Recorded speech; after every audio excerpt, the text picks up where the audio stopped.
میں جو واقعہ پیش آیا ہے وہ کہتے ہیں کہ 200 جاٹ وہاں مار دیے. اب دیکھیے یہ مبالغہ آرائی ہوتی ہے, اسی طرح افواہیں پھیلتی ہیں. اور اب اگر جاٹ کمیونٹی کے لوگوں کو جو جہاں طاقتور ہیں, پولیٹیکلی بھی, اکنومیکلی بھی, معاشی طور پر, سیاسی طور پر بھی بہت انفلوئنشل بھی ہیں, طاقتور ہیں, وہ وہاں رہتے ہیں. اگر ان کو یہ بات معلوم ہو جائے کہ پنچایت سے آتے وقت جاٹ میں 200 جاٹ مار دیے گئے اور گنگ نہر وہاں کے سے قریب ہے, کہا کہ گنگ نہر میں پھینک دیے گئے, تو جو اشتعال پیدا ہوگا اس کا آپ اندازہ لگا سکتے ہیں. چنانچہ وہ بڑے پیمانے پر ہوا اور گورنمنٹ کی جو اعداد و شمار ہیں ان کے مطابق 94 گاؤں میں متاثر ہیں, 94 گاؤں متاثر ہیں, اور تقریباً 50,000, 45 سے 50,000 کے بیچ میں ہے کہ لوگ جو وہاں سے ڈسپلیسمنٹ ہوا ہے, جہاں پر فساد ہوا لوگ وہاں سے بھاگ آئے. جو لوگ وہاں سے آئے ہیں ان میں بڑی تعداد ان لوگوں کی ہے جو خوف کی وجہ سے چلے آئے. جہاں فساد ہوا وہاں کے تو لوگ آئے ہیں, باقی لوگوں کا یہ ہوا کہ اپنے گھر چھوڑ کر, اپنی زمینیں چھوڑ کر, آپ کو معلوم ہونا چاہیے کہ جو لوگ چھوڑ کر آئے ہیں, ابھی کل اخبار میں بات آئی تھی کہ بڑی بڑی زمینیں ہیں ان کی. اگر ٹوٹل زمینوں کا لگا کہ کتنے لوگوں کی زمینیں وہاں ہیں موجود, اور اس پر فصلیں کھڑی ہوئی ہیں, مویشی ہیں, گھر مکان ہے, لیکن خوف کی وجہ سے سب کچھ چھوڑ کر چلے آئے. فصلوں کی اور زمینوں کی اگر قیمت لگائے تو وہ کروڑوں روپے پہنچتی, بلکہ اربوں روپے میں پہنچتی ہے, جو مسلمانوں کو وہاں چھوٹ گیا ہے, لیکن خوف کی وجہ سے وہاں جا نہیں سکتے. تو 27 اگست سے شروع ہوا, 3 ستمبر سے شروع ہوا, 12 تاریخ کو ہم لوگ یہاں سے جاتے ہیں. جب ہم لوگ یہاں جا رہے تھے تو ہم میرٹھ کے راستے سے گئے تھے. میرٹھ کے راستے میں 4-5 جگہ پولیس نے روکا. ہم نے بتا دیا ہم جماعت اسلامی کا وفد ہے اور وہاں معائنہ کرنے جا رہا ہے. تو بڑے آفیسر سے پوچھا, لیکن آپ کو جان کر یہ حیرت ہوگی کہ جو فساد زدہ علاقہ ہے بڑھانہ سے اور اس روڈ پر جو مستقل جو کئی گاؤں جہاں متاثر ہیں, بڑھانہ سے شاملی روڈ پر, جس میں سانجھک پڑتا ہے, تاولی ہے, شاہپور ہے, بڑھانہ ہے, جولا ہے, کاندھلا ہے, اور چھوٹے چھوٹے گاؤں میں بچھیڑا ہے, بروالا ہے, کھرڑ ہے, کاکڑ ہے, یہ گاؤں جو راستے میں پڑتے ہیں اور جہاں پر زیادہ واقعات پیش ہے وہاں کوئی فورس نہیں لگا تھا. اور میں صبح سے شام تک وہاں, رات کے 10 بجے وہاں سے نکلا, کوئی فورس نہیں تھی. اگر کوئی واقعہ وہاں پیش آ جائے تو یہاں یہ خبریں مل رہی تھیں کہ وہاں ملٹری لگ گئی ہے, وہاں پولیس فورس ہے, لیکن جہاں مین روڈ پر جہاں کوئی خطرہ نہیں وہاں تو فورس تھا, لیکن وہاں کوئی فورس نہیں تھا. یہ سب ایک بڑی سازش کا حصہ معلوم ہوتا ہے کہ مسلمانوں کو کس طرح سے پولرائز کیا جائے, خوف زدہ کیا جائے, وہ اپنی جائیداد اور زمینیں چھوڑ کر مجبور ہیں وہاں سے چلے جائیں. اس پورے فساد میں سب سے زیادہ جس کو فائدہ پہنچا ہے وہ بی جے پی کو پہنچا, کیونکہ ایک طرف تو اجیت سنگھ سے یعنی راشٹری لوک دل سے لوگ ناراض تھے اور بی جے پی کا رجحان تھا, تو بی جے کی طرف جا رہے ہیں. ایک پرائیویٹ گفتگو میں اجیت سنگھ نے یہ بات کہی ہے کہ اب ہمیں 5 سال بنواس لینا پڑے گا, یعنی اگلے الیکشن میں اب ہم ایم پی کا الیکشن نہیں جیت سکتے. تو آگے گفتگو آئے گی, تو اس میں محترم امیر جماعت نے ان سے ملاقات کی تھی, اس میں کچھ باتیں آئی تو وہ آگے انشاءاللہ آئیں گی. لیکن ان کو یہ احساس ہے کہ ہم جو کچھ پولیٹکس میں آئے تھے اور سیاست میں جو ہمارا اونچا مقام ہے وہ جاٹ اور مسلمانوں کی یونٹی کی وجہ سے ہے. عام طور سے جاٹ اور مسلمانوں کی یونٹی کی وجہ سے وہ پارٹی جیتتی ہے. تو بی جے پی کی جب کوشش یہ تھی کہ اس اتحاد کو توڑا جائے, اور ان کا رجحان ادھر ہوگا, مسلمانوں کے ووٹ تقسیم ہو جائیں گے, کیونکہ مسلمانوں میں وہاں پر کینڈیڈیٹ بی ایس پی کو بھی ووٹ دیں گے اور سماجوادی پارٹی کو بھی ووٹ دیں, کانگریس کا بھی کینڈیڈیٹ کھڑا ہوگا, اور ہمارے یہاں ہے کہ اس تینوں چاروں سیکولر پارٹی ہیں تو ان کا ووٹ, اور پھر آر ایل ڈی کو بھی کچھ لوگ دیں گے, الٹیمیٹلی بی جے پی کا کینڈیڈیٹ نکلے گا. یہ پوری اسٹریٹجی ہے جس کی وجہ سے یہ سب کچھ کرایا گیا ہے. تو سب سے زیادہ فائدہ بی جے پی کو پہنچا ہے. 12 ستمبر کو جب ہمارا وفد گیا ہے, جو ہمارا مشاہدہ ہوا ہے, جو ہم نے آبزرویشن کیا ہے, اس میں 3-4 باتیں بڑی اہم ہیں جو یہاں میں آپ کے سامنے پیش کرنا ضروری سمجھتا ہوں. ایک بات تو وہاں یہ دیکھنے میں آئی کہ وہاں فسادات ہوتے رہے ہیں ہمیشہ. ہندوستان میں ہزاروں فساد ہوئے ہیں, 50,000 سے زیادہ فسادات ہوئے ہیں آزادی کے بعد سے, لیکن ادھر کچھ دنوں سے جو بروٹیلٹی, جو سفاکی سامنے آ رہی وہ پہلے نہیں ہوتی تھی. اور 2 فسادات میں تو میں اپنی آنکھوں سے دیکھ چکا ہوں. ایک کوسی کلا کا فساد, جو ہم لوگ گئے تھے تو وہاں یہ بتایا تھا کہ ایک شخص جب اس کے بھائی کو گولی لگی, وہ بھائی اپنی ایک ٹھیلا چلانے والے پر بٹھا لے کر جا رہا تھا, تو راستے میں بھیڑ ملتی, اس کے پیر کاٹ دیتی ہے اور ان دونوں کو آگ میں ڈال دیتی ہے. تو وہ بالکل جل بھن گئے تھے, ان کی لاشوں کو آپ پہچان نہیں سکتے تھے. بالکل اسی طرح کا کچھ واقعات ہیں. مثال کے طور پر فسادات ہوتے تھے تو عورتوں اور بچوں کو چھوڑ دیا جاتا تھا، لیکن یہاں عورتوں اور بچوں دونوں کو بری طرح سے زدکوب کیا گیا ہے. ایک ایسی خاتون کو ہم نے دیکھا جن کی عمر تقریباً 70 اور 80 کے بیچ میں ہوگی. ان کی پیٹھ کھول کر دکھایا کہ اینٹوں اور پتھروں سے ان بوڑھی عورت کو مارا ہے. یہ خبر ملی کہ آری سے پیر کو کاٹا ہے، بلم کا استعمال ہوا ہے، پھرسے کا استعمال ہوا ہے. گولی نہیں ماری گئی، بلکہ یہ جو اس طرح کی جس سے تکلیف پہنچتی ہے، یہ ایک بہت اہم پہلو ہے جس پر ہمیں غور کی کتنی نفرت ہے. یعنی بی جے پی کے اور یہ ایسی تنظیمیں جنہوں نے نفرت پھیلائی ہے، تو انہوں نے دلوں میں کتنی نفرت ڈالی کہ انسانوں سے جو فطری محبت ہوتی ہے یا انسان سے جو فطری تعلق ہوتا ہے کہ آدمی کسی کو آگ میں اگر گر رہا ہوتا ہے تو دیکھ نہیں سکتا، جانور بھی اگر آگ میں گر رہا ہوتا ہے، آپ دیکھ کسی نفسیات، آپ اس کو دیکھیں، اس نفسیات پر غور کریں کہ اگر کوئی آگ جا رہی ہو اور بکری کا بچہ ہو یا کوئی اور جانور ہو، وہ بھی آگ کی طرف بڑھا تو آدمی فوراً جاتا ہے یہ آگ میں نہ جلنے پائے، اور ایک آدمی اپنے ہاتھ سے انسانوں کو آگ میں ڈال دیتا ہے. تو اس کی انٹینسٹی کو، اس شدت کو آپ سمجھ سکتے ہیں کہ اس طرح کے مظالم ہو رہے ہیں. دوسری بات جو اس فساد میں آئی ہے، اور دینک بھاسکر نے اس پر بہت تفصیل سے رپورٹ دی ہے، اور وہ میرے پاس کٹنگ رکھی، جو صاحب اس کو چاہے دیکھ سکتے ہیں. اس میں ہے ایک عورت کا واقعہ. وہ ایک عورت ہے جس کی وہ خود اور 3 اس کی بچیاں تھیں. ایک کی عمر 17 سال کی تھی، ایک 19 کی تھی اور 21 سال کی تھی. ان تینوں کو اغوا کر لیتے ہیں فسادی، اور 18-20 لوگ اس کو پکڑ کر لے آتے ہیں. اس کے ساتھ گینگ ریپ ہوتا ہے، اور اس عورت نے لکھا ہے کہ I was forced to see this brutal and shameful act. اس عورت کو مجبور کیا گیا کہ اس کی بیٹیوں کے ساتھ جب ریپ ہو رہا تھا تو دیکھے وہ اپنی آنکھوں سے. یہ جو پہلو ہے، یہ اتنا، اس میں جو ہیوملیشن شامل ہے، اس میں جو تذلیل کہ سامنے والے کو اس کی ذلیل کیا جائے، اس کو، یہ جو پہلو شامل ہے، جو انتہائی تکلیف دہ، تشویشناک ہے. اور کوئی انسان کسی نفرت سے اس حد تک پہنچ سکتا ہے. تو یہ پہلو بھی وہاں بات سامنے آئی ہے. یہ تو دینک بھاسکر کی رپورٹ ہے، آپ لوگ دیکھ سکتے ہیں. وہاں بھی لوگوں نے کچھ اس طرح کی باتیں بتائی ہیں.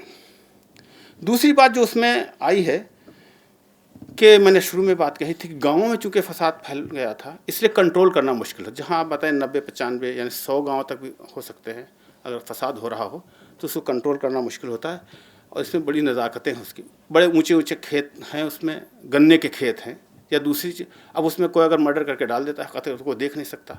پھر وہ لوگ جو اپنے گھروں میں رہتے ہیں مسلمان، خوف کی وجہ سے وہ اپنے کھیتوں پر نہیں جا سکتے، کھیتوں میں کام نہیں کر سکتے کہ فصل خراب ہو رہی. اچھا ہاں، یہ پہلو بھی بڑا اہم کہ وہ لوگ جو گھر بار اپنے چھوڑ کر آئے ہیں تو کھیتی باڑی چھوڑ کر آئے، مویشیوں کو چھوڑ کر آئے، گھر کا سامان سب لے کے نہیں لا سکتے، تو گھروں کو آگ لگا دینا، کھیتیاں کارپ جو بھی فصل ہو اس کو کاٹ لینا، یا فصل سوکھ جائے، یا مویشی. یہ بات خبر بھی ملی ہے کہ مویشیوں کو جس میں باندھا، کھوٹے میں باندھا جاتا ہے جس میں، تو وہ بندھا ہے، اس بھوک سے مر گئے بہت سے. تو ایک ایسی دردناک کہانی ہے یہ کہ اگر وہاں جا کر اس کا احساس کیا جائے. صحیح بات یہ ہے کہ فساد کے بعد کے جو اثرات ہیں وہاں تو بہت انتہائی تکلیف دہ ہیں.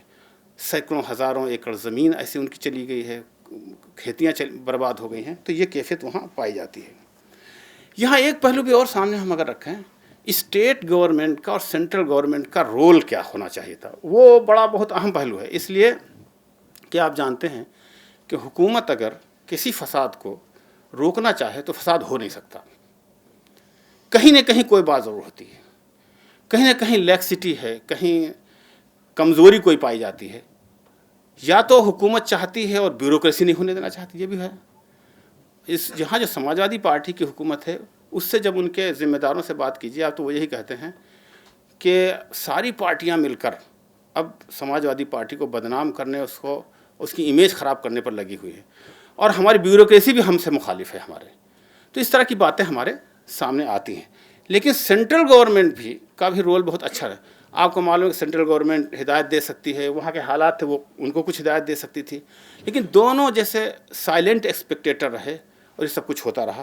تو اس میں یہ بھی ہو سکتا ہے کہ دونوں حکومتوں نے اپنا رول پلے نہیں کیا ایسے موقع پر جو انہیں کرنا چاہیے. اور یہ بات صحیح ہے، چاہے وہ 90 گاؤں پر پھیلا ہوا کوئی ایریا ہو اور چاہے 2-4 گاؤں ہوں، کیونکہ آپ کے پاس فوج ہے، ملٹری ہے، وسائل ہیں، سب کچھ ہیں، آپ بالکل کنٹرول کر سکتے ہیں۔ دوسری بات یہ ہے کہ فساد کنٹرول کرنے ضروری نہیں ہے کہ آپ ہر گاؤں ہر بستی میں پہنچیں۔ اگر آپ اسٹرانگ میسج جاتا ہے، یعنی اگر کسی فسادی کو پکڑ کر اس کو سزا ملتی ہے تو اس کا ایک میسج جاتا ہے، لیکن اگر فسادی کو یہ معلوم ہو جائے کہ حکومت ہماری پشت پر ہے یا بیوروکریسی ہماری پشت پر ہے۔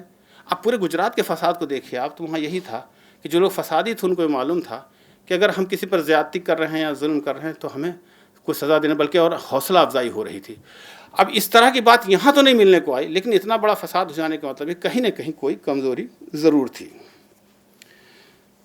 ابھی تک جو خبریں ملی ہیں، آفیشیل نیوز ہے کہ 52-55 کی، لیکن وہاں جو خبریں آ رہی کچھ بھی مبالغہ ہو سکتا ہے، مبالغہ آرائی سے بھی کچھ کام لیا ہوگا، لیکن صحیح بات یہ ہے کہ میرا اندازہ ہے کہ 100 کے تقریباً لوگوں کی جانوں کا اتلاف ہوا ہے۔